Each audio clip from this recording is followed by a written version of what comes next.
السلام علیکم ورحمۃ اللہ وبرکاتہ۔ کیا حال چال ہیں سب کے؟ اللہ تعالیٰ آپ کو، آپ کے پیاروں کو اپنی حفظ و امان میں رکھے، آمین۔ اللہ کے بابرکت نام کے ساتھ اپنا آج کا سبق شروع کرتے ہیں۔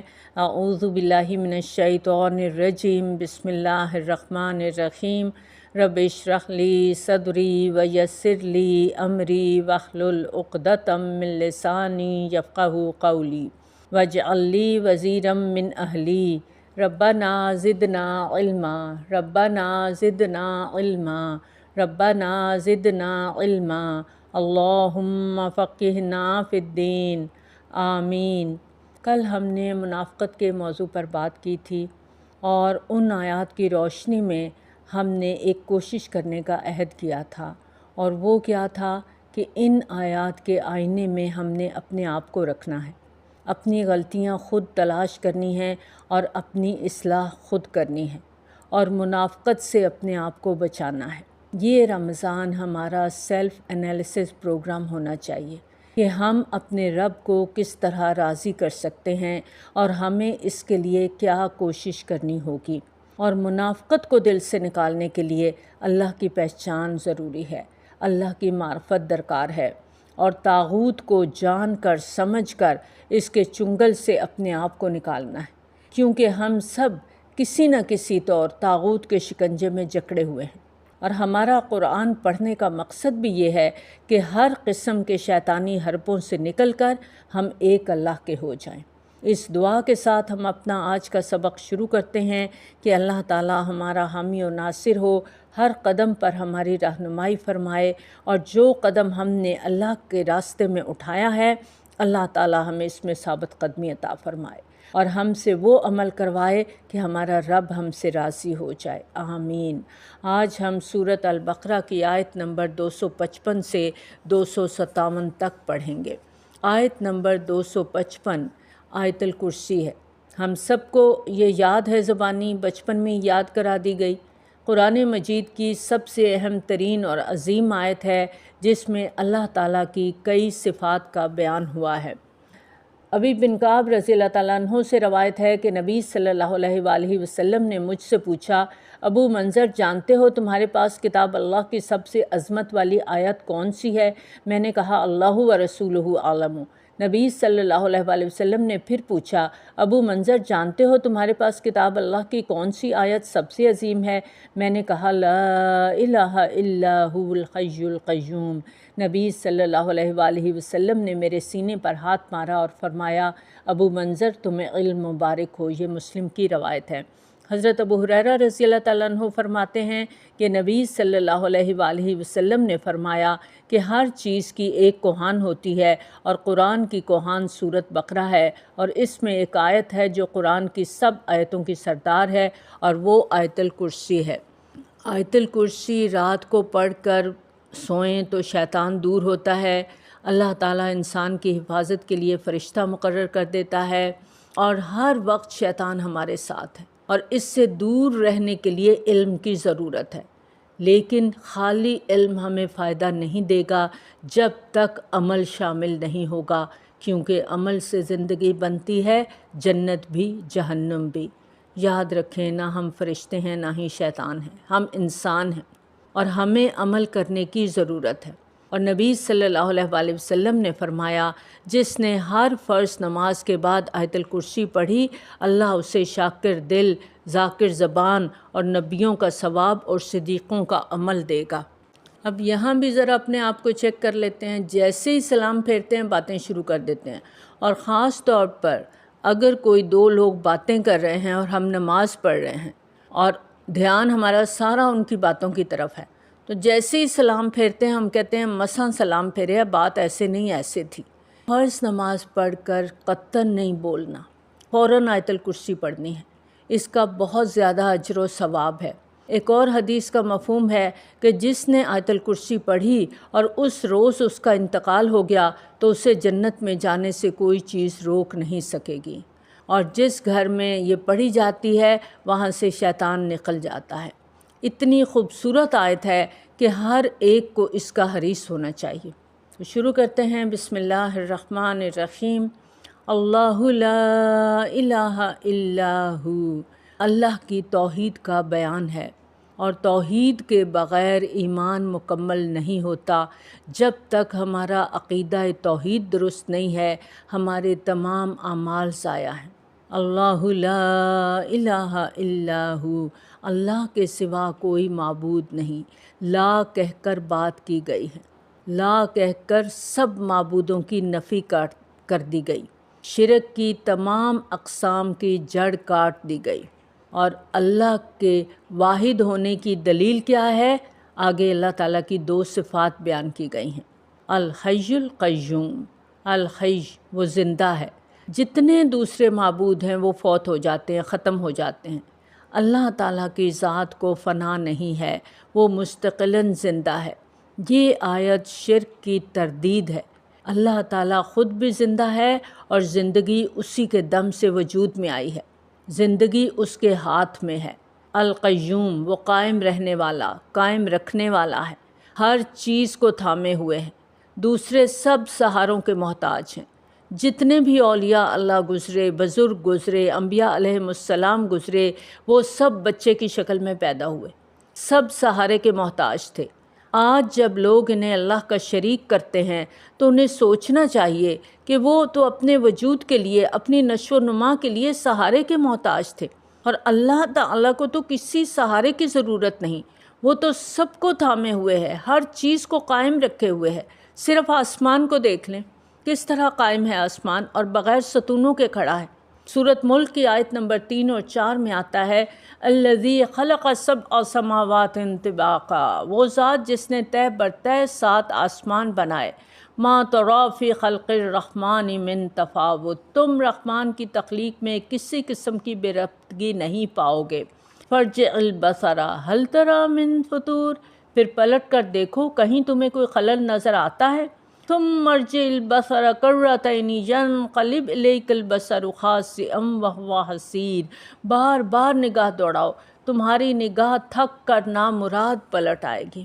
اللہ تعالیٰ کی بنائی ہوئی پوری کائنات میں کہیں کوئی بے ربطگی نہیں ہے۔ جس طرح سے نظام چل رہا ہے جب سے یہ دنیا بنی ہے، آج تک اسی طرح چل رہا ہے، اور قیامت تک اسی طرح چلتا رہے گا۔ لا تأخذہ سنۃ ولا نوم، اور اسے تو اونگ بھی نہیں آتی۔ نیند تو بڑی دور کی بات ہے، اونگ بھی نہیں آتی، جبکہ باقی سب انسان سوتے ہیں۔ اب دیکھیں کتنا بھی کوئی نیک انسان ہو، سوئے بغیر اس کا گزارا نہیں، کتنا بھی عبادت گزار ہے، لیکن اس سے نیند آتی ہے۔ کوئی معبود سونے والا ہو نہیں سکتا، اور جو سو گیا ہے وہ معبود ہو نہیں سکتا، کیونکہ وہ کمزور ہے، بے بس ہے، اس کے ہاتھ میں طاقت نہیں ہے۔ اب دیکھیں نیند اور اونگ کس طرح ہماری بے بسی کو ظاہر کرتی ہے۔ شدت نیند کئی دفعہ ہم پر بھی طاری ہوتی ہے، بیٹھے بیٹھے محفل میں بیٹھے ہیں، لوگوں کے بیچ میں بیٹھے ہیں، اور آنکھیں بند ہونا شروع ہو جاتی ہیں، بعض اوقات دوسرے کے اوپر جا پڑتے ہیں گر کے۔ اللہ تعالیٰ کی ذات نیند اور اونگ سے پاک ہے، کیونکہ لیس کمثلہ شیء، اس جیسا تو کوئی ہے ہی نہیں۔ وہ ایک لمحہ بھی اپنی مخلوق سے غافل نہیں ہوتا، ایسا بے عیب ہی معبود ہو سکتا ہے۔ دیکھیں آپ کسی کے پاس حاجت کے لیے جاتے ہیں، اب آپ بہت اس وقت ضرورت مند ہیں، آپ چاہتے ہیں جلدی سے ملاقات ہو، وہاں پہنچتے ہیں تو پتہ چلتا ہے کہ وہ سو رہے ہیں، ابھی بات نہیں سن سکتے، تو پھر حاجت روا کون ہے؟ وہ ہے نا جو ہر وقت موجود ہے، دن ہو یا رات ہو۔ اجیب دعوت الداعی اذا دعانی، جب میرا بندہ مجھے پکارتا ہے میں اس کی پکار کا جواب دیتا ہوں۔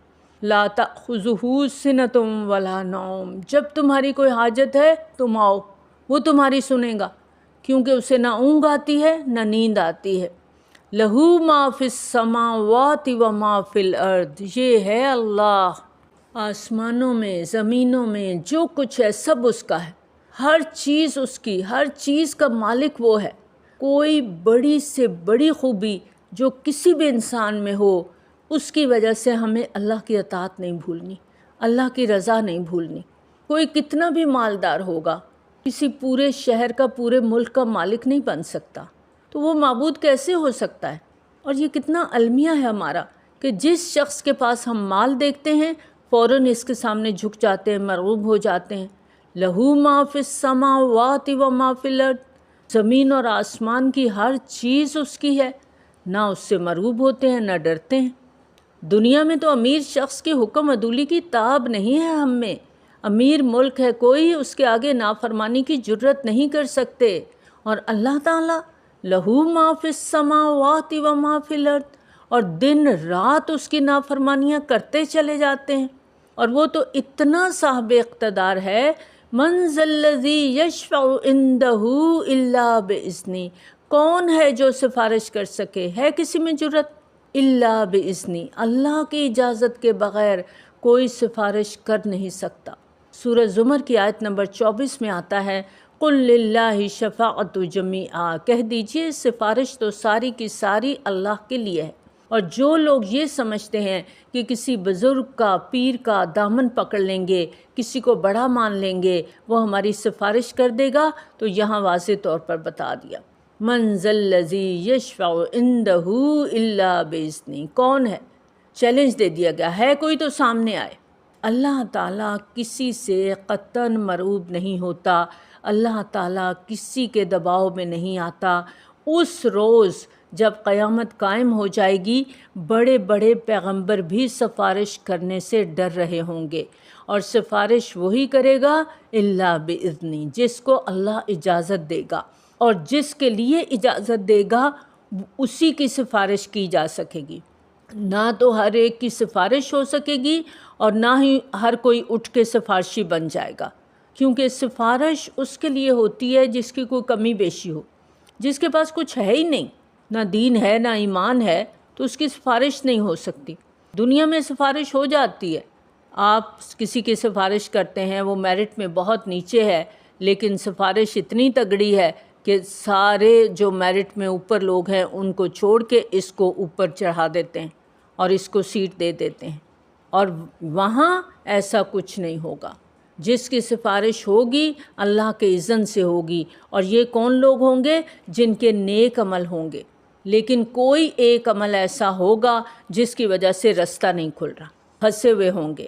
مثلا ایک شخص جہاد پر گیا، اس نے ماں باپ کو ناراض کیا، اب جہاد میں جا کر شہید ہو گیا، اب ماں باپ کی ناراضگی کی وجہ سے جنت میں نہیں جا سکتا، لیکن شہادت کا رتبہ پایا ہے تو اس لیے جہنم میں بھی نہیں جا سکتا۔ اب ایسے شخص کے لیے اللہ تعالیٰ کے رسول صلی اللہ علیہ وآلہ وسلم اللہ کے اذن سے سفارش کریں گے تو اسے آگے لے جایا جا سکتا ہے۔ یعلم ما بین ایدیہم وما خلفہم، وہ جانتا ہے جو ان کے آگے ہے، جو ان کے پیچھے ہے۔ اللہ تعالیٰ وہ ذات ہے جو لوگوں کے ماضی کو بھی جانتا ہے، مستقبل کو بھی جانتا ہے۔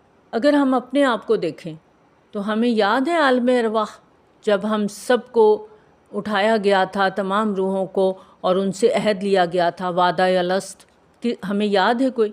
پھر جب ہم اس دنیا میں آئے تو کیا شروع کے چند سال ہمیں یاد ہیں؟ بچپن ہمارا کیسا تھا، جب ہم بول نہیں سکتے تھے، چل نہیں سکتے تھے، محتاج تھے ہر کام کے لیے، وہ وقت ہمیں یاد نہیں ہے، اور نہ ہی ہمیں اپنے مستقبل کا پتہ ہے، اگلے لمحے کا نہیں پتہ، اگلے پل کا نہیں پتہ، کل تو بڑی دور کی بات ہے، ابھی کا نہیں پتہ کہ آگے ہمارے ساتھ کیا ہونے والا ہے۔ اللہ تعالیٰ کی اس صفت میں کوئی شریک نہیں ہے جو بیک وقت لوگوں کا فیوچر بھی جانتا ہے، ان کا پاسٹ بھی جانتا ہے۔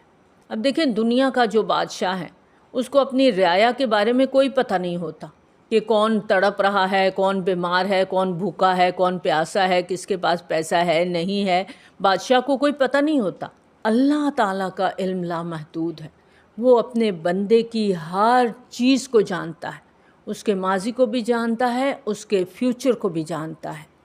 وَلَا يُحِيطُونَ بِشَيْءٍ مِّنْ عِلْمِهِ إِلَّا بِمَا شَاءَ، وہ اس کے علم کا احاطہ کر نہیں سکتے مگر جتنا وہ چاہے، یعنی اللہ کے علم میں سے انسانوں کو اتنا ہی ملا ہے جتنا اللہ نے چاہا۔ اور کتنا چاہا؟ ایک روایت میں آتا ہے کہ حضرت خضر علیہ السلام حضرت موسیٰ علیہ السلام کو لے کر گئے، وہ کشتی میں سوار ہوئے، اتنے میں ایک پرندہ آیا جس نے دریا میں سے ایک چونچ پانی لیا، ایک قطرہ۔ اب پرندے کی چونچ کتنی ہوتی ہے اور کتنا پانی وہ لے سکتا ہے؟ تو حضرت موسیٰ علیہ السلام کو حضرت خضر علیہ السلام نے کہا کہ اس پرندے کی چونچ میں جو پانی ہے اس سمندر کے مقابلے میں وہ ساری مخلوق کا علم ہے، اور باقی علم اللہ کے پاس ہے جو کسی کو نہیں پتہ۔ ہم نے نہیں دیکھا 7 آسمانوں کے پیچھے کیا ہے، ہم نہیں جانتے۔ ابھی تک میڈیکل سائنس انسانی جسم کے بارے میں مکمل طور پہ ڈسکور نہیں کر سکی۔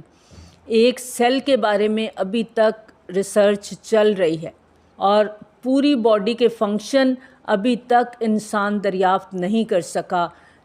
جو تھوڑا بہت دریافت ہوا ہے وہ 30 to 40% کے درمیان ہے، اس سے زیادہ انسان نہیں جانتا۔ اللہ کی بادشاہت، اللہ کا اقتدار، اللہ کا علم آسمان و زمین پر چھایا ہوا ہے، اس کا علم پوری کائنات پر محیط ہے۔ وَلَا يُحِيطُونَ بِشَيْءٍ مِّنْ عِلْمِهِ إِلَّا بِمَا شَاءَ، اللہ کے علم کا کوئی احاطہ کر ہی نہیں سکتا۔ وَسِعَ كُرْسِيُّهُ السَّمَاوَاتِ وَالْأَرْضِ، اور کرسی سے مراد اللہ کی حکومت ہے جو پوری دنیا پر چھائی ہوئی ہے۔ اب انسانوں کی حکومت کتنی ہوتی ہے زمین کے ایک ٹکڑے پہ، اور زمین کی حقیقت کیا ہے؟ ایک ذرہ، پوری کائنات کے اندر ایک ذرے کی حیثیت ہے ہماری زمین کی۔ وَسِعَ كُرْسِيُّهُ السَّمَاوَاتِ وَالْأَرْضِ، اس کی کرسی آسمان اور زمین پر چھائی ہوئی ہے، اس کا اقتدار آسمان اور زمین پر ہے۔ ایک حدیث میں آتا ہے کہ حضرت ابو ذر غفاری نے نبی صلی اللہ علیہ وآلہ وسلم سے اس کرسی کی وسعت کے بارے میں پوچھا، تو نبی صلی اللہ علیہ وآلہ وسلم نے فرمایا، قسم ہے اس ذات کی جس کے قبضے میں میری جان ہے، 7 آسمانوں اور زمینوں کی مثال کرسی کے مقابلے میں ایسی ہے جیسے کسی بڑے صحرا میں حلقہ ڈال دیا جائے۔ حلقہ سے مراد رنگ، انگوٹھی۔ اب ایک بہت بڑا صحرا ہے، اس کے اندر ایک انگوٹھی پڑی ہے، ایک رنگ، تو اس رنگ کی اس بڑے صحرا میں کیا حیثیت ہے؟ اللہ تعالیٰ کے علم کے سامنے ہماری دنیا اور اس دنیا کا علم، اور نہ صرف دنیا کا، 7 آسمانوں کا، زمینوں کا علم اتنا ہی ہے، چھوٹا سا قطرے کے برابر۔ اس سے ہم اللہ تعالیٰ کی بڑائی کو محسوس کر سکتے ہیں، اللہ کی عظمت کو جان سکتے ہیں، اللہ کی وسعت محسوس کی جا سکتی ہے۔ وَلَا يَئُودُهُ حِفْظُهُمَا وَهُوَ الْعَلِيُّ الْعَظِيمُ، اس کو زمینوں اور آسمانوں کی حفاظت نہیں تھکاتی۔ اللہ زمین آسمان کی حفاظت کرتے تھکتا نہیں ہے، وہ ہر روز ایک نئی شان سے جلوہ افروز ہوتا ہے، وہ بہت ہی عظیم، بہت ہی بلند، بہت ہی بڑا ہے۔ جو شخص پورے شعور کے ساتھ آیت الکرسی پڑھے گا تو اس کے دل میں ہر چیز کا خوف نکل جائے گا، ہر چیز کا ڈر نکل جائے گا۔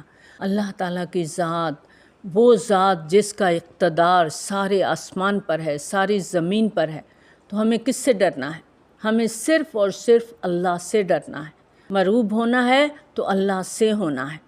آیت الکرسی کو ہم نے تھوڑا سا سمجھنے کی کوشش کی ہے، اس کے مطلب اور فہم کے ساتھ اگر ہم اس کو پڑھیں گے تو ہی ہمارا عقیدہ توحید راسخ ہوگا، اور یہ عقیدہ راسخ ہوگا تو اللہ تعالیٰ کی معرفت حاصل ہوگی، اور معرفت آئے گی تو ایمان دل میں اترے گا، اور ایمان دل میں اترے گا تو منافقت دل سے نکلے گی۔ تو آج سے ہم اس آیت کو پورے شعور کے ساتھ، اس کے ترجمے کے ساتھ، اس کی پہچان کے ساتھ، اس کی ڈیپتھ میں جا کے پڑھیں گے تاکہ ہمارے دل سے ہر قسم کے اختلافات نکل جائیں۔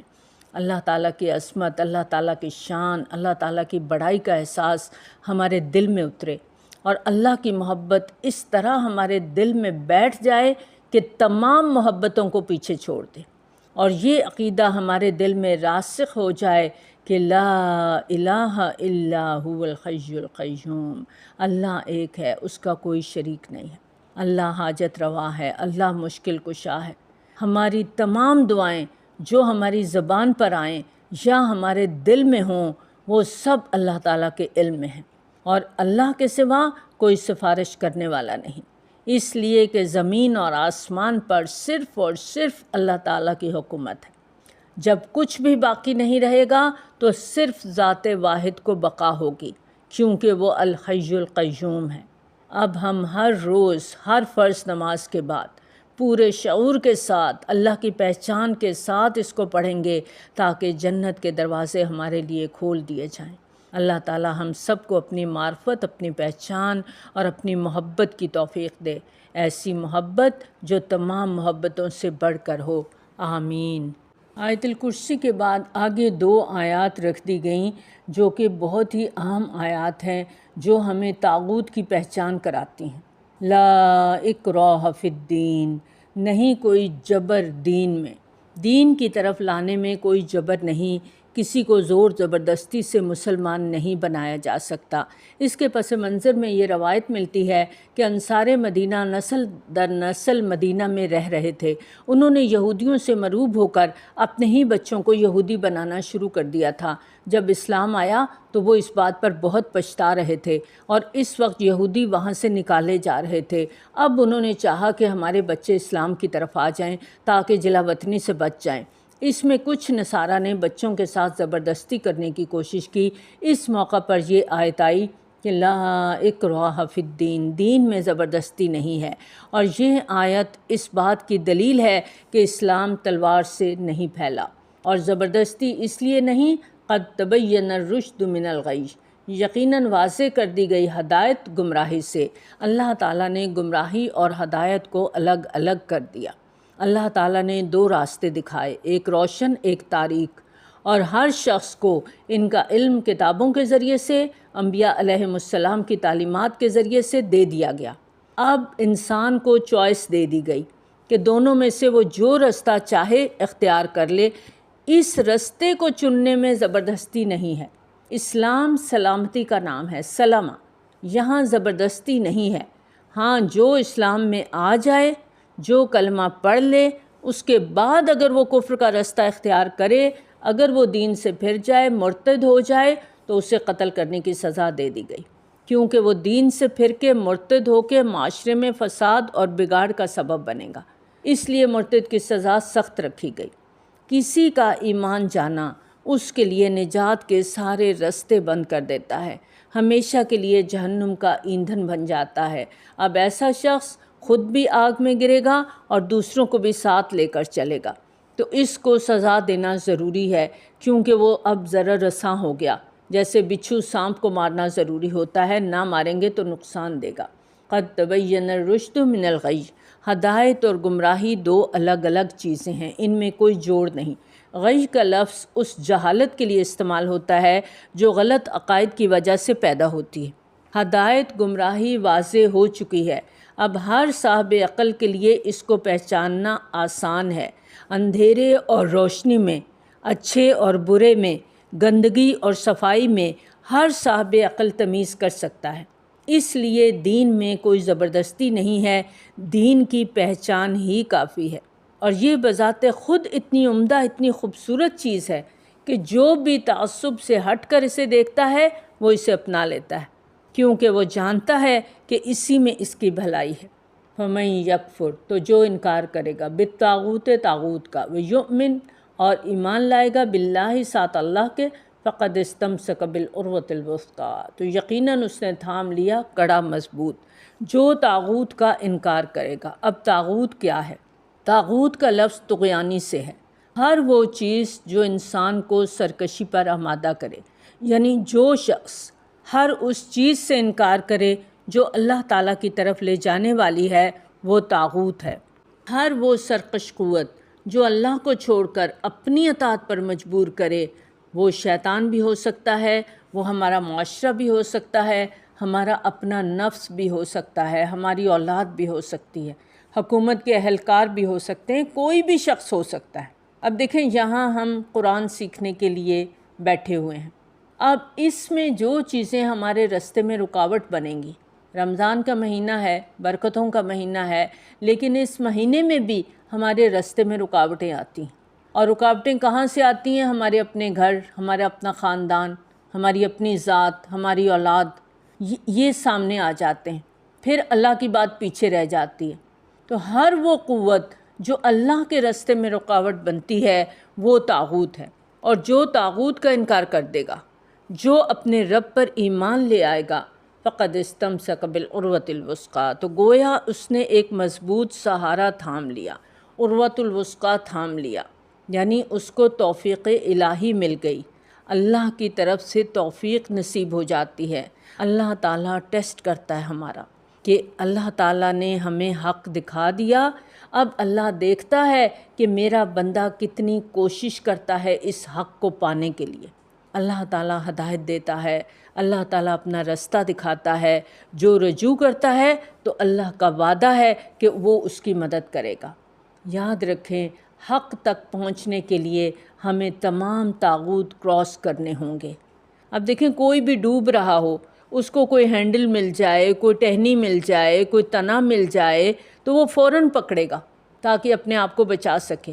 آپ نے بس میں، ٹرین میں سفر کیا ہے، وہاں پر جو لوگ کھڑے ہوتے ہیں تو ایک راڈ لگی ہوتی ہے چھت کے ساتھ، اور اس کے ساتھ چھوٹے چھوٹے کڑے لگے ہوتے ہیں، اور جو بھی کھڑا ہوتا ہے وہ اس کڑے کو پکڑ لیتا ہے۔ اب اگر وہ اس کڑے کو نہیں پکڑے گا تو لازم ہے کہ جب ٹرین یا بس چلے گی تو وہ گرے گا، لیکن اگر اس نے وہ کڑا تھاما ہوا ہے تو وہ دائیں بائیں ہو سکتا ہے کہ تھوڑا بہت جھکے، لیکن گرے گا نہیں، اپنے آپ کو سنبھال کے رکھے گا۔ اب دیکھیں، آپ چھری پکڑتے ہیں ہینڈل کے بغیر تو آپ چھری سے کام نہیں لے سکتے جب تک اس کا دستہ نہیں ہوگا، دستے کو پکڑنا ضروری ہے۔ اسی طرح سے اللہ کی توفیق کے بعد شریعت کا علم، یہ عروۃ الوثقیٰ ہے۔ اللہ تعالیٰ نے ہمیں یہ دین کا علم دیا ہے، اور اللہ کی طرف سے جو ہمیں دین کا علم ملا، قرآن کی ملا، اس کے اندر اللہ تعالیٰ نے ہمارے لیے ہدایت رکھ دی۔ اب ہم نے اس کڑے کو تھام لیا، اب بھٹکنے کے چانس کم ہو گئے۔ ہم دائیں بائیں لڑک تو سکتے ہیں، گریں گے نہیں، پھسلیں گے نہیں، لڑکیں گے پھر سیدھے ہو جائیں گے۔ اور یہ ہر کسی کو نہیں ملتا، یہ بڑے نصیبے والوں کو ملتا ہے۔ زور زبردستی سے آپ کسی کو نہیں پکڑا سکتے، یہ خود کوشش کر کے تھامنا ہوتا ہے، اور جس نے تھام لیا لا انفصام لہا، نہیں ٹوٹنا واسطے اس کے۔ کتنی بڑی خوشخبری ہے نا، اللہ کی کتنی محبت ہے کہ دیکھو تم مجھے تھام لوگے تو پھر اب مضبوط حصار میں آ گئے ہو، اب تمہیں کوئی ڈر نہیں، کوئی خوف نہیں۔ دین کے علم کے ذریعے اور اللہ تعالیٰ کی توفیق کے ساتھ انسان مختلف بلاؤں سے، وباؤں سے، غلط عقائد سے اور ان کے اثرات سے بچنے کے لیے ایک مضبوط قلعے میں آ گیا۔ اب شیطان بھی ٹکریں مار رہا ہے، معاشرہ بھی، لیکن انسان محفوظ ہو گیا، دنیا میں بھی محفوظ ہے، آخرت میں بھی محفوظ ہے۔ اب وہ اسلام کے کمرے میں داخل ہو گیا نا، اب جب اسلام کے کمرے میں آ گیا تو اب اسے ڈسپلن کے ساتھ رہنا ہے۔ نماز نہیں پڑھے گا تو پوچھا جائے گا، چوری کرے گا، جھوٹ بولے گا، چغلی کرے گا، غیبت کرے گا، سزا ملے گی۔ واللہ سمیع علیم، کیونکہ اللہ تعالیٰ سننے والا، جاننے والا ہے۔ جو کچھ بھی وہ بول رہا ہے اللہ سن رہا ہے، جو کچھ وہ عمل کر رہا ہے سب اللہ کے علم میں ہے۔ اللہ تعالیٰ ولی الذین آمنوا، ولی ہے ان لوگوں کا، دوست ہے ان لوگوں کا، کن کا؟ آمنوا، جو اللہ پر ایمان لے آئے، جو اللہ کا سہارا تھامنا چاہتا ہے، اللہ کی دوستی چاہتا ہے، اللہ پر ایمان لاتا ہے، اللہ ایسے لوگوں کا دوست ہو جاتا ہے، کیونکہ اس نے طاغوت کا انکار کر دیا، طاغوت کو چھوڑ دیا، طاغوت کو ناراض کر دیا۔ اب کیا ہوا؟ یخرجہم من الظلمات الی النور، نکال لیا ان کو اندھیروں سے طرف روشنی کے۔ اب اندھیروں سے روشنی کا سفر شروع ہو گیا، جہالت سے علم کی طرف آ گئے۔ اور اس کے مقابلے میں والذین کفروا، وہ لوگ جنہوں نے کفر کیا، اولیاءہم الطاغوت، دوست ہیں ان کے طاغوت، یخرجونہم، وہ نکالتے ہیں ان کو، من النور، نور سے، الی الظلمات، طرف اندھیروں کے، اولئک اصحاب النار، یہ لوگ ساتھی ہیں آگ کے، ہم فیہا خالدون، وہ اس میں ہمیشہ رہنے والے ہیں۔ جس نے حق کا انکار کیا، جس نے طاغوت کو خوش کیا، طاغوت کی بات مانی، طاغوت کی ڈیفینیشن کو پھر سے یاد کر لیں تو یہ سارے طاغوت اب اس کے دوست بن گئے، اس کے مددگار ہو گئے، اسے اپنی وفاداری کا یقین دلانے لگے، دوست بن کے جڑیں کاٹنے لگے، اس کو سبز باغ دکھانے لگے، دنیا کی خوبصورتیوں میں، دنیا کی رنگینیوں میں گم کرنے کے لیے کوششیں شروع ہو گئیں۔ اب ہوتا یہ ہے کہ جب رمضان میں ہم قرآن کے ساتھ جڑتے ہیں تو ہمارے اندر ایک ایمان کی کیفیت آ جاتی ہے۔ اب ہم کہتے ہیں کہ ہاں ہم پورا سال قرآن کلاسز لیں گے، قرآن کو سارا پڑھیں گے، سمجھیں گے ترجمے کے ساتھ، لیکن آتے ہیں بڑے شوق کے ساتھ، آتے ہیں بڑے جوش کے ساتھ، آتے ہیں شروع بھی کرتے ہیں، لیکن شروع کر کے بیچ میں چھوڑ دیتے ہیں، واپس چلے گئے۔ کیوں؟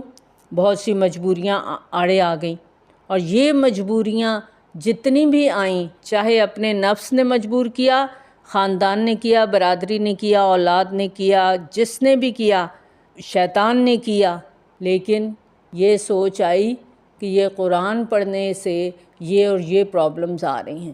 کیا پرابلم پہلے نہیں ہے؟ پہلے ہم بڑی اسموتھ لائف گزار رہے ہیں، کیا ہماری زندگی میں کوئی مسئلے نہیں ہیں؟ قرآن تو ہمیں مسئلوں سے نکالتا ہے، قرآن تو ہمیں سکون دیتا ہے۔ اس سے جڑ کر تو دیکھیں، اس سے محبت کر کے تو دیکھیں۔ لا انفصام لہا، جو اس کے ساتھ جڑ جائے گا، جو مضبوط کڑے کو تھام لے گا، اب تو گرنے کا کوئی چانس ہی نہیں ہے، یہ تو ٹوٹنے والا ہے ہی نہیں۔ بس کا کڑا، ٹرین کا کڑا تو ٹوٹ سکتا ہے، یہ ایسا مضبوط کڑا ہے، وثقہ ہے، وثق کہتے ہیں پختہ، مضبوط، ایسا مضبوط کڑا ہے، لا انفصام لہا، یہ کوئی ٹوٹنے والا نہیں ہے۔ اور پھر جو چھوڑ دیتے ہیں اس کڑے کو اور دوست بنا لیتے ہیں طاغوت کو، تو پھر ان کا سفر کہاں شروع ہوتا ہے؟ روشنی سے اندھیروں کی طرف، جہالت کی طرف، اور پھر ان کا انجام کیا ہے؟ ہمیشگی کی آگ ہے۔ اللہم اجرنا من النار۔ اور یہ بات یاد رکھیں کہ طاغوت کے اوپر کوئی لیبل نہیں لگا ہوتا، اس کی پہچان قرآن کے نور سے ممکن ہے، اور ہمارا اپنا نفس سب سے بڑا طاغوت بن سکتا ہے، کیونکہ ہم جب اپنی خواہشات کی پیروی کرتے ہیں تو یہی چیز اللہ کی اطاعت میں رکاوٹ بن جاتی ہے۔ اور ہماری اصل کمزوری یہ ہے کہ ہم نے اللہ کو پہچانا ہی نہیں۔ وما قدر اللہ حق قدرہ، اللہ کی قدر ہی نہیں جانی، اللہ کو پہچانا ہی نہیں۔ اور جب اللہ تعالیٰ کی عظمت، اللہ تعالیٰ کی صفات، اللہ تعالیٰ کی قدرت کا شعور ہمارے دل میں ہوگا تو انسان کسی اور طاقت کو زندگی پر حاوی نہیں ہونے دیتا۔ اور پیچھے ہم نے آیت الکرسی پڑھی نا، آیت الکرسی کیا ہے؟ اللہ کی پہچان ہو رہی ہے نا، اللہ کی معرفت ہوئی، اس کے فوراً بعد طاغوت کی بات کی گئی، اور طاغوت سے بچنے کے لیے عروۃ الوثقیٰ، اور یہ عروۃ الوثقیٰ کیا ہے؟ یہ وہ رسی ہے، اور وہ رسی جو اللہ تک پہنچتی ہے، اور اس کے لیے تقویٰ، اللہ کے ہونے کا احساس، اور اللہ کی کتاب قرآن مجید اور اللہ کی اطاعت، یہ سب اس رسی سے جڑے ہوئے ہیں۔ اور اگر ہم خود رسی کو چھوڑ دیتے ہیں، ان ساری چیزوں سے الگ ہو کے اپنی دنیا میں لوٹ جاتے ہیں، دنیا کی رنگینیوں میں گم ہو جاتے ہیں، تو پھر اللہ بھی ہم سے دور ہو جاتا ہے۔ حالانکہ اللہ تو سمیع ہے، علیم ہے، قریب ہے، مجیب ہے، لیکن جب ہم ہی اس رستے کو چھوڑیں گے تو اللہ بھی ہم سے دور ہو جائے گا۔ یاد رکھیں ہمارے پاس دو ہی رستے ہیں، ہدایت کا یا گمراہی کا۔ کبھی ہم نیکی پر ہوتے ہیں، کبھی دل میں سستی آ جاتی ہے، کبھی گناہوں کی رغبت آ جاتی ہے، دل گمراہی کی طرف مائل ہو جاتا ہے، اور یہ مسلسل کشمکش کا عمل ہے جو ہم سب کے اندر جاری رہتا ہے۔ اور جو لوگ طاغوت سے بچ کر ہدایت کی طرف آتے ہیں تو طاغوت ان کو دوبارہ کھینچتا ہے گمراہی کی طرف، اندھیروں کی طرف، اور فل کوشش کرتا ہے۔ جہاں پر دینی ماحول نہیں ہوتا، پردے کا، نماز کا، قرآن کا رجحان نہیں ہوتا، ایسے میں اگر کوئی ہدایت کی طرف آتا ہے تو اس سے اپنا کمفرٹ زون چھوڑنا بہت مشکل لگتا ہے، کیونکہ رنگ برنگی محفلیں ہیں، فیشن ہیں، رسومات ہیں، پارٹیز ہیں، انٹرٹینمنٹ ہے، جھوٹی آزادی کے نام پر کلچر ہے، یہ سب طاغوت کی شکل اختیار کر لیتے ہیں۔ اور جب کوئی عورت پردے کی طرف آتی ہے یا کوئی مرد سودی کاروبار چھوڑتا ہے تو صرف خاندان اور دوست ہی نہیں، اس کا اپنا نفس بھی اس وقت شدید مزاحمت کرتا ہے۔ اور یہ ہدایت جو ہے نا، یہ کوئی مستقل عادت نہیں ہے کہ اب مجھے عادت ہو گئی ہے اب میں ہدایت پر ہوں۔ یہ مسلسل جد و جہد ہے، مسلسل کوشش ہے، جب تک ہماری زندگی ہے ہمیں یہ ایفرٹ کرنی ہے، یہ کوشش کرنی ہے۔ روزانہ 17 بار فرض نماز میں، یہ صرف فرض نماز کی میں بات کر رہی ہوں، نوافل اور سنت اس کے علاوہ ہیں، ہم ایک دعا کرتے ہیں اپنے اللہ سے، اہدنا الصراط المستقیم، اور یہ دعا کس بات کا ثبوت ہے کہ ہدایت کو برقرار رکھنے کے لیے مستقل محنت کی ضرورت ہے۔ جہاں کوشش کرنی ہے وہاں دعا بھی کرنی ہے، اللہ نے سکھائی، اور اسی لیے اس کو لازم کر دیا کہ اس کے بغیر نماز نہیں ہوگی، ورنہ انسان بہت جلدی دوبارہ طاغوت کی طرف چلا جاتا ہے، اور جو طاغوت کو دوست بنا لیتا ہے پھر اللہ سے اس کا تعلق کمزور ہونے لگتا ہے۔ طاغوت روشنی سے نکال کر دوبارہ اندھیرے میں لے جاتا ہے، انسان روحانی طور پر ختم ہونے لگتا ہے۔ تو ہمیں ہر وقت الرٹ رہنا ہے، چوکنا رہنا ہے، ہمیں ہر وقت اپنے آپ کو چیک کرنا ہے کہیں میں طاغوت کے راستے پر تو نہیں چل رہی۔ یاد رکھیں، ہدایت پر قائم رہنے کے لیے مسلسل جد و جہد کی ضرورت ہے، ہر وقت اپنے نفس کے محاسبے کی ضرورت ہے۔ جو خود احتسابی کی بات ہم نے پہلے کی تھی وہ بہت ضروری ہے، اور اس کے لیے اللہ سے گہرا تعلق اور طاغوت کی ہر شکل سے بیزاری ضروری ہے۔ طاغوت کو ہم نے دیکھا تھا کس کس شکل میں یہ ہمارے اوپر حملہ آور ہوتا ہے، اور اگر ہم اللہ کی رسی کو تھام لیں گے، عروۃ الوثقیٰ پکڑ لیں گے تو لا انفصام لہا، پھر یہ ٹوٹے گا نہیں۔ اگر چھوڑ دیا، خود سے رسی کو چھوڑ دیا، تو پھر کچھ بھی باقی نہیں رہے گا۔ تو ہمیں کیا کرنا ہے؟ مسلسل کام کرنا ہے اپنی ذات کے اوپر، اپنا محاسبہ کرنا ہے، اپنے آپ کو ڈیلی چیک کرنا ہے۔ جب رات کو سونے کے لیے لیٹا کریں نا تو اپنے دل کو نکال کے ہتھیلی پہ رکھ لیا کریں، پھر اس کو چیک کیا کریں، آج پورے دن کے اندر میرے سے کیا کیا غلط ہوا اور کیا کیا ٹھیک ہوا، پھر اس کو نوٹ کریں، دیکھیں غلطیاں زیادہ ہیں یا اچھے کام زیادہ ہیں۔ جو غلط ہوا مجھے کوشش کرنی ہے کہ کل میرے سے وہ غلطی نہ ہو، غلطی کو دہرانا نہیں ہے۔ طاغوت کی ہر شکل سے ہم نے خود اپنے آپ کو بچانا ہے، خود اس کے لیے کوشش کرنی ہے۔ کوئی ہماری مدد نہیں کر سکتا، کوئی ہمیں راستہ نہیں دکھا سکتا سوائے قرآن کے۔ قرآن ہمیں راستہ دکھاتا ہے، اور اس دعا کے ساتھ اس کو مکمل کرتے ہیں کہ اللہ تعالی ہمیں طاغوت کی دوستی سے بچا کے اپنا بنا لے۔ آمین۔ وآخر دعوانا الحمد للہ رب العالمین۔ سبحانک اللہم وبحمدک، نشہد ان لا الہ الا انت، نستغفرک ونتوب الیک۔ السلام علیکم ورحمۃ اللہ وبرکاتہ۔